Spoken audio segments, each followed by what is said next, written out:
नमस्ते, मेरा नाम मोहन पन्नालाल जी रक्षी है। मैं भिवापुर से हूँ और हमारी खेती भंडारा जिले में आती है।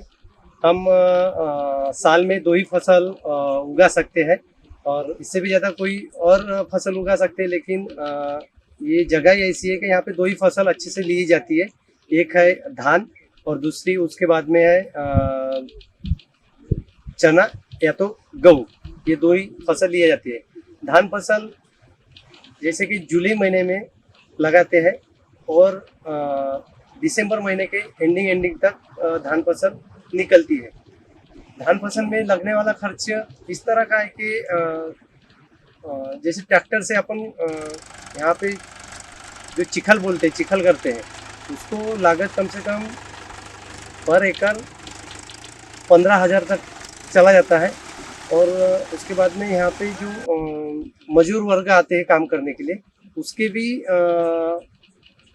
करीब करीब 3-4 हज़ार रुपये इसके भी लग जाते हैं। और बोलने की बात यह है कि सालों साल यही फसल हम उगा सकते हैं।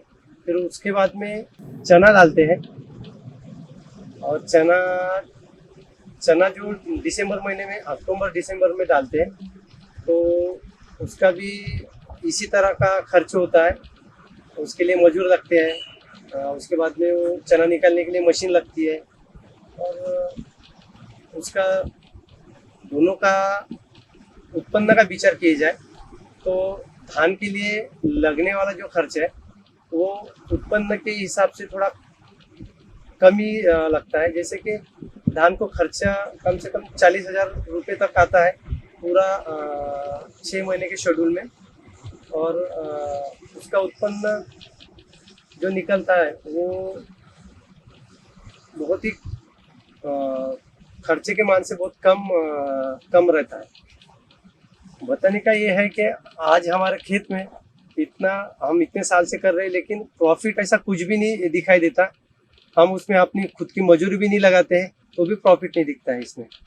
और मजदूर वर्ग तो आती है जो 250 रुपये की जो एक दिन की रोजी होती है, वो 250 रुपये की रोजी पकड़ लो। जैसे कि हम खुद का यहाँ पे काम करते हैं, हमारी भी रोजी पकड़ लो, उसमें तो भी नहीं पुराता है कुछ। सिर्फ बोलने के लिए ही है कि खेती कर रहा है, एक किसान खेती कर रहा है, लेकिन उसका उत्पन्न क्या है ये कुछ भी उसमें समझ में नहीं आ रहा है। उसका उत्पन्न का विचार किए तो वो टोटली ऐसा लगता है क्या जीरो है। कभी बाढ़ आती है, यहाँ पे नदी है, बड़ी नदी है मोरू नदी करके, उसकी जब बाढ़ आती तो पानी पूरा हमारा खेत में रहता है। इसी साल अभी बाढ़ आई थी तो पूरा खेत डूब के था, पूरी फसल डूब की थी।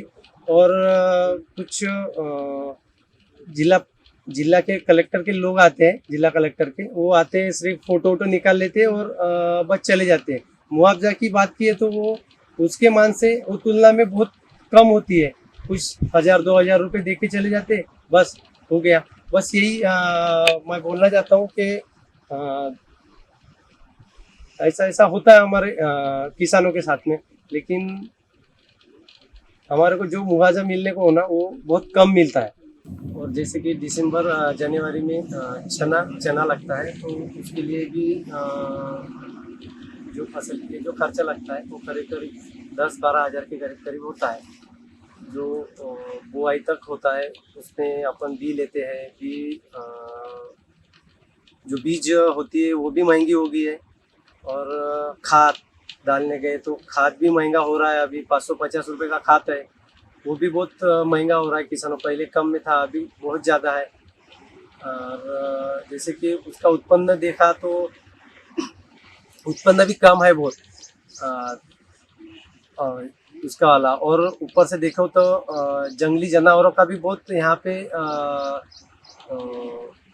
इससे भी हम त्रस्त है, क्योंकि बाजू में लगा हुआ एक उमरेड करला जंगल है, जो अभयारण्य है बहुत बड़ा।